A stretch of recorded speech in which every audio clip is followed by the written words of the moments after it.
એક માણસ હતો, એમની ચાવી ખોવાઈ ગઈ ને તો એમના ઓફિસમાં જઈને શોધતો હતો. તો 5 મિનિટ શોધી, 10 મિનિટ શોધી, બધાએ એને હેલ્પ કરી, એના સ્ટાફે બધાએ, કે ચલો આની ચાવી ખોવાઈ ગઈ છે તો હેલ્પ કરીએ.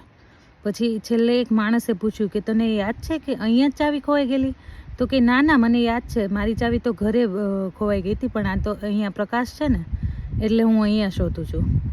એટલે આપણે પણ એવું જ કરીએ છીએ. જ્યારે આપણી લાઈફમાં કંઈ પ્રોબ્લેમ હોય છે ને તો આપણે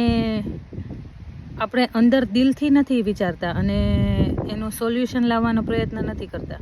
આપણે બહાર જઈને એમનો પ્રયત્ન કરવાની, સોલ્યુશન લાવવાની કોશિશ કરીએ છીએ. જેવી રીતે કોઈ અમુક લોકો બહાર ખાવા પીવા જાય, મનોરંજન કરવા જાય, એવું વિચારીને કે આપણું દુઃખ છે એ ઓછું થઈ જશે, પણ એનાથી દુઃખ ઓછું ના થાય. સોલ્યુશન તમારે તમારી જાતે જ લાવવું પડે.